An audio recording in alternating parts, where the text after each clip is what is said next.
to her as it. Caroline, good morning to you. Good morning. Good morning.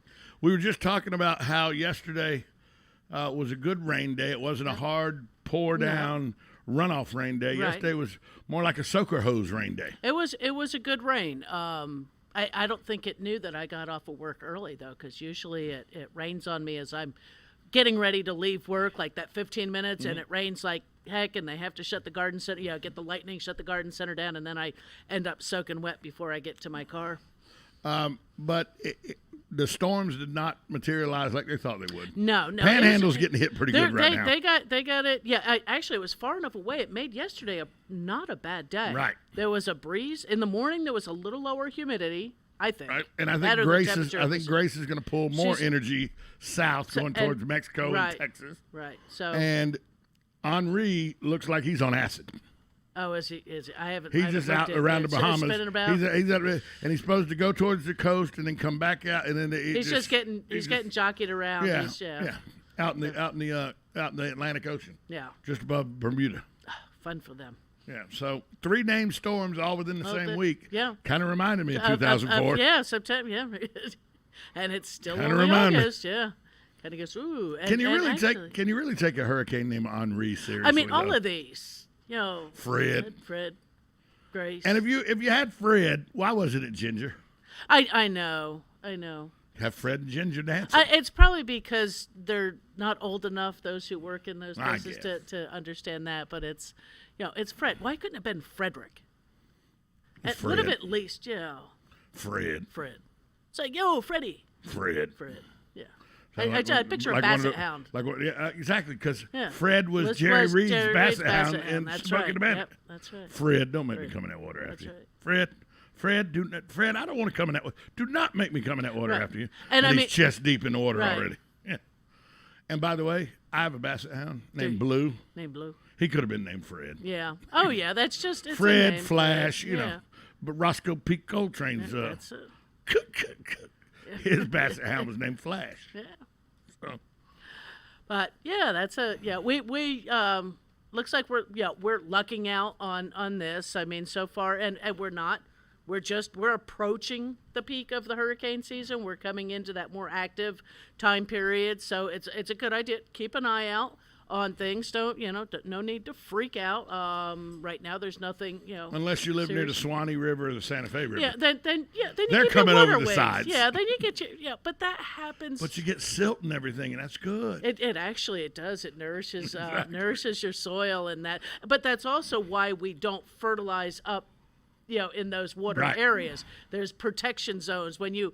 Yeah, I know this is a difficult concept for some because I say it often on Facebook pages I go and garden pages when you read the directions, if you follow the directions, I say it to my customers, well, here, let's flip this over and look at the directions, and you get these stares of going, yeah, okay. But most, all your fertilizer bags are going to tell you, and insect and pest control bags are going to tell you to stay a certain amount of footage away from a body of water. Right. And that's not because they don't want nitrates. They don't want nitrates. They don't want whatever pesticide going into that body of water. Whether or not it's a retention area or a lake, a river, a stream, a pond. Yeah. I mean, even that nasty old retention area that's back, but that water perks down. It comes from your lawn. It comes from the street. It comes from your driveway, your roof, your neighbor's roofs, all into there, and eventually perking down through to the aquifer. So there is a reason why we say, stay certain amount of footage away from these bodies of water. People forget that until it became a commercial need because of homes being near there and everything, for hundreds of years, the reason it's called the Mississippi Delta is because the Mississippi would overflow its banks every year. Right. And it would spread silt throughout the Delta area, and it became rich soil where you could grow amazing crops. Right. Now there's homes, now along any river. They've tried to fix the river so it doesn't overflow and everything. Right. But Mother Nature does a pretty good job at taking care of herself. She's going to do it whether man wants her to or not. And she's really good at it. Mm-hmm. Oh yeah. That's what people forget.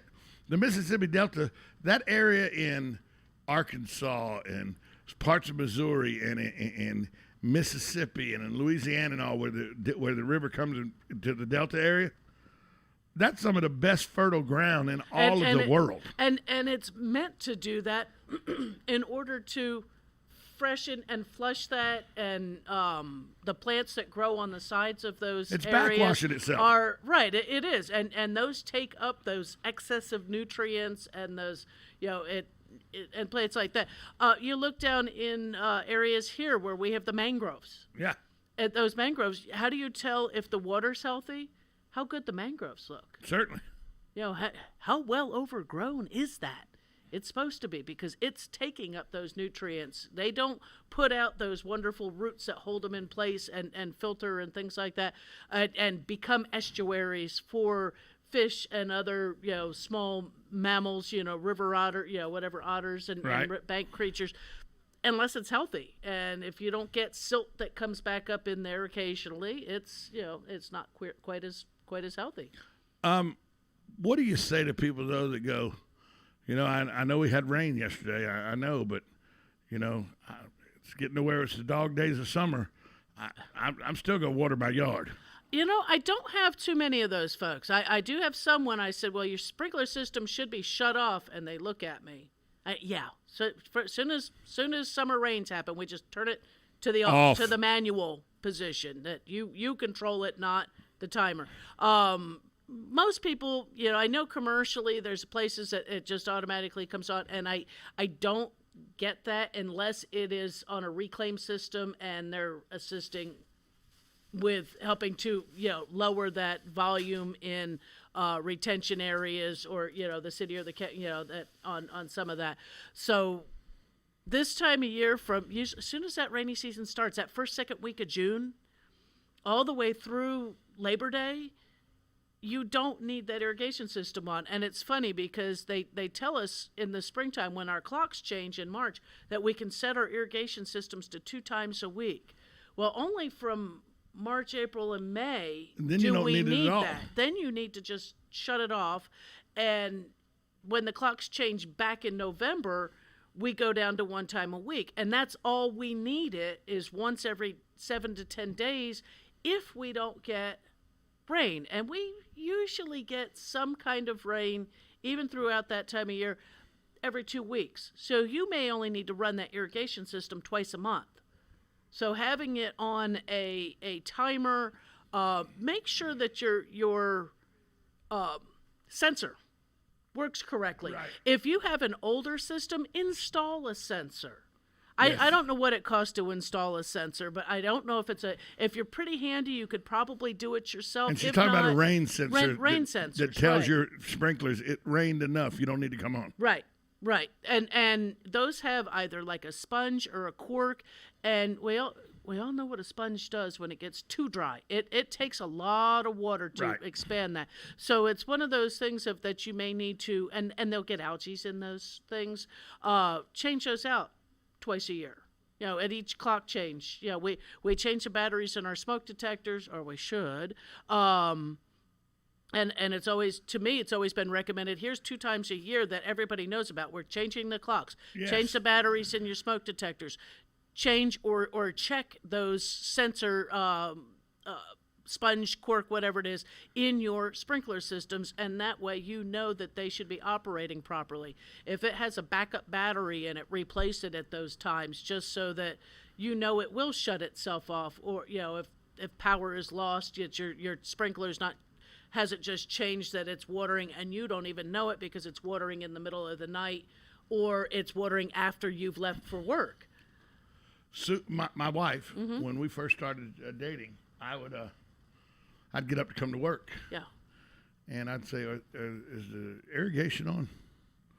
She'd go, well, yeah, probably it comes on at 5:30, because I would get in the shower and water pressure would be terrible. Yeah. And so now she got to where she just shut it off because it's a rainy season. Sure. And now we got a couple sensors that are overreacting, so when you turn it on, it just comes on automatically and just stays on. Right, so I'm going to have to do some work on it. Right. But I think your point's well taken, that people sometimes forget during the rainy season, you don't have to do anything to your yard. It's in good shape. We don't need it. I mean, looking out here across, there's a lot of grassy fields across the airport. Green few as months far as you can green see. as can be. All the trees look wonderful, and the hedges here, I don't know, Are out of control. are out of control. Need pruning. The front landscape needs all kinds of stuff. But it's green. Back, what was that? May. It was yellow. It was brown and yellow. It was brown. It hadn't come up at it, even though it was warm, hadn't come up at fully out of a good dormancy because it wasn't getting rain. Rain now, it's been well irrigated. It's going to look green. It's what nature does. It's not something that we usually have to photosynthesis. Yeah, that's it. And every time you mow, you are fertilizing. I watched a light bulb come on with somebody, and it you saw it flicker, an incandescent bulb. Yeah, it kind of flickered, and And I then went, it came on. oh, for somebody when I because they were like wanting to fertilize, and I said, well, you don't need to right now. I said, they were looking for a more a less chemical version of a fertilizer. I said, well, I know people, and this is how they treat a St. Augustine lawn, which is one of those higher maintenance lawns, and they use those Milorganite type products. Right. There's a couple of them out there now. You don't have to buy the name brand. And that they have a lovely lawn, and they can use that any time of year because it's not a big nitrogen source, but it has iron, and they grow a wonderful lawn. I said, and then I'm going, because every time you mow, whatever you fed that lawn is in that grass blade that's being cut off and redeposited to the lawn.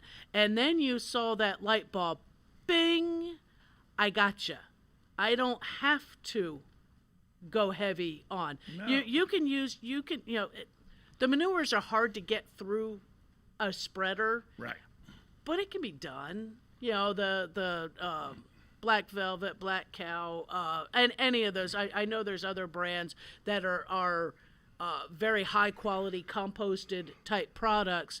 I don't know whether or not you need to open them up and spread them out a little bit so they dry a little further so you can get it through the spreader, Right.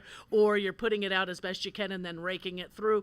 But you don't have to go with those commercial pelletized lawn fertilizers. You can go with other products, and you can use them as frequently or infrequently, usually as you'd like. Well, I got 4 dogs. Yeah.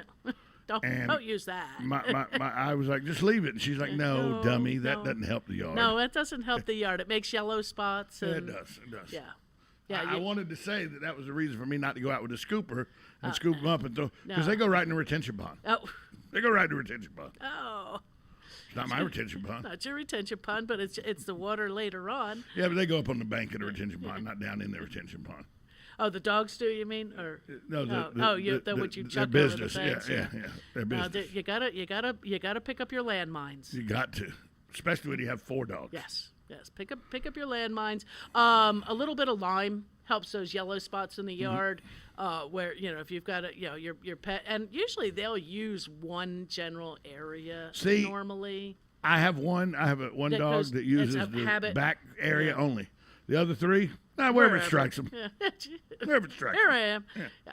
But yeah, you can help some of those the dog urine areas with a little bit of lime and thrown out there. So you get your bag, use your whirligig spreader. I think probably gets you a little better coverage than getting the plastic cup and just sprinkling it out there. Right now, because of the retention pond area and all, they're starting to seep in the backyard Oh yeah. because of how wet it's How been. much? Yeah. That The ground fire is ants are saturated. starting to come. Yeah. And I saw a mound the other day. It was on the retention pond side. It Right. was about 4 foot, about 4 or 5 inches high, Ooh. which means it's probably 4 foot to ground. Exactly. Yeah. Right. And it was, and I'm talking about the big fire ants. Oh, the big. The big red, the ones that if you look down, you'd be like, oh, no, he's Oh going to yeah. carry Here me I away. go. Yeah. Here I go. Army ants, Yeah. as they were. Yeah. Now, I also have said, and I meant to ask you this last week or the week before, I saw 2 critters in my yard that I don't quite understand why they're in my yard. Okay. One of them was black. Uh huh. It was about 6 inches long, Okay. and it looked like a big fat caterpillar. Fuzzy like a caterpillar. Fuzzy like Okay, a caterpillar. he was a caterpillar. But he was this big around. Yeah. and I don't know, he was running down my sidewalk. It's just a caterpillar. Oh, I mean, if it was actually fuzzy, yeah, it was a caterpillar. So it's going to be a moth or something right, eventually. Right.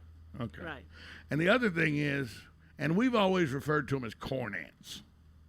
The big bull They ant? look, the big bull ant. They're huge. They look like almost like a bee. They're so big. But they're an ant, and they got the brown stripe with the orange. The black and orange. Actually, they're velvet. They're called. And velvet we always ants. called them corn ants growing up. They're called velvet ants. Some people call them cow killers, but they're actually a wasp. Are they? They're a wasp. So that's not really an ant. No. They're great big, 1.5 inches. Yeah, and they have got a wings. red body, Yeah. red and black, or brownish red and black. Yeah, that's what they call a velvet ant. And it's a and wasp. they will sting you. They will hurt you. They will put a hurt And it's a on wasp. you. It's a wasp. Huh. I didn't know it was a wasp. Don't step on them. Don't pick them up. I Don't used play to get a with lot them. of those in Georgia, but I don't see very many of them in I, Florida. I've seen one in my yard this year, and again, I don't know if it's the rain is at this time I've of seen year 4 or bringing them 5 up. this year. Same thing. You'll find the millipedes and the centipedes are gonna with the high humidity, extra water this time of year, temperature wise, in the soil. Millipedes and centipedes are gonna start coming up out of the lawn. Can I get something at a box store or someplace that I can put on the water hose that will take out the kind of the ants I'm talking about, the wasp ant, and it'll take out the mosquito larvae and stuff? They would. It's just, again, this time of year with the quantities of rain we get, that even those are difficult to use, that you may not get them on the ground. You usually want a nice 24-hour period without rain. Forget that. And it just, you may get it, but you may not get it. You don't know. Right. You may not get. You'd have to do it real early. You're looking at your weather predictions. The longest you're going to have might only be 12 hours for us at this time of year, and it does get really difficult. That's why we say when it comes to mosquitoes, being out there and dumping those saucers and not letting that standing water be. Check the kids' tire swings and things like that. The tire swing's a big deal. Yeah. And just make sure those things just don't hold water, because and even the landscape, we like to keep wooded areas or natural areas in the back corners of property for birds and rabbits and things like that. Those can be mosquito breeders, unfortunately, because they stay moist, they stay more humid, the sun doesn't get down into them. They came out yesterday and cut the retention pond. The county came out behind, mowed it, and then they sprayed chemicals all over it. Now, is that chemicals to try to combat mosquitoes? Probably. Okay. Probably. That's what I thought, because there was standing water down in the retention pond. They sprayed the chemicals, and I thought that's got to be mosquitoes. It's probably a larvicide to try to help keep the mosquitoes at bay. Better, I guess, spray in those areas than through the whole neighborhood if they don't have to. You can go out and buy, the homeowner can, if they have a retention area, or you have your own pond type areas that maybe the water doesn't move quite enough.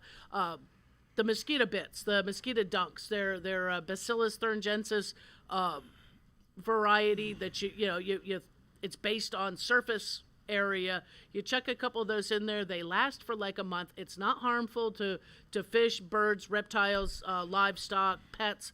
They're humans. It's not harmful to anybody, but it will take. It's a larvicide. It gets rid of those mosquito larvae. So it's a natural way to help keep the mosquito populations at bay.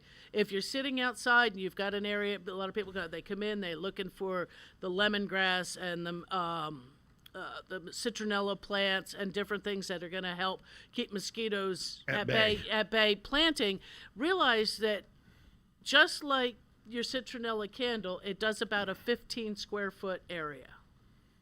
Which is not bad. It's not bad, but you have to plant a lot if you're going to try to keep them off of an unscreened area. We have our issue now is our front porch area has a flower bed in front of it. Right. That when stays moist. When Susan bought the house, it had a bunch of dead boxwoods in it. Okay. Box plants, right?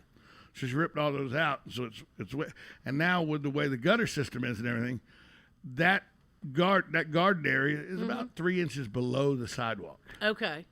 So it fills up like a pool. And then goes down. It fills up like a pool and can stay that way for 2-3 days. Ooh, it's got a lot of. And because it's been so moist here, the ground's so saturated. Right. It didn't used to. Last year it would soak in 3-4 hours. Wow. But because it's rained so much where we live out on 326. Right, and that there's nothing in there absorbing, taking that up. I bet if I dug 3 foot down, I would have wet dirt the whole way down.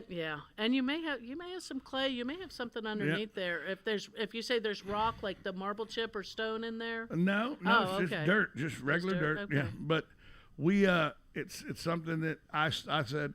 Next year when we go to replant this flower garden, because we like to sit on the front porch. Sure.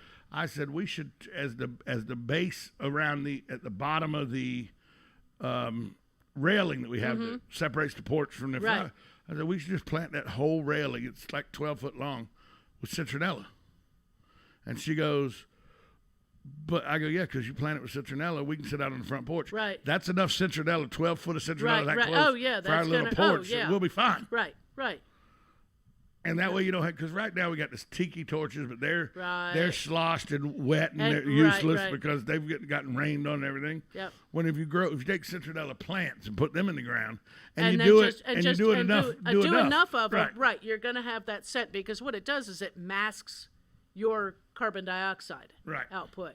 So that's, I said, if you're putting them on the patio, make sure you're putting enough. If it's a patio area, nice size planter so it can grow, and enjoy but put enough of them out there. I have a friend of mine. She has hanging planters. Yes. That have the peat moss or something, I guess. Oh, okay. The cocoa liners. Right, the cocoa liners.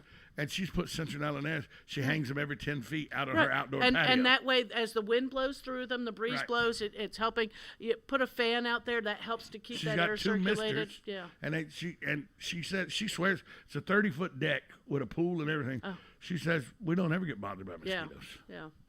And if you got the aloe plant for your sunburn, there get the you citronella go.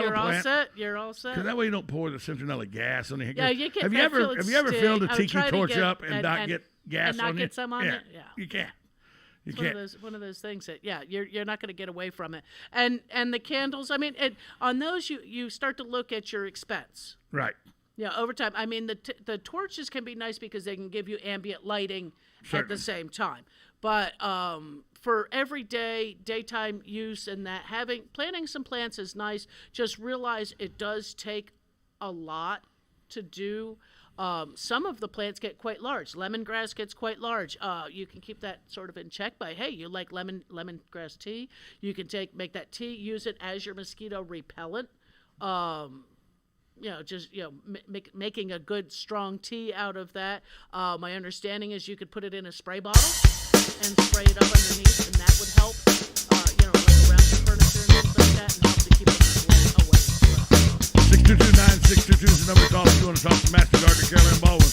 We'll be right back after this timeout. 1370 AM, 96.3 FM. WOCA. The Source.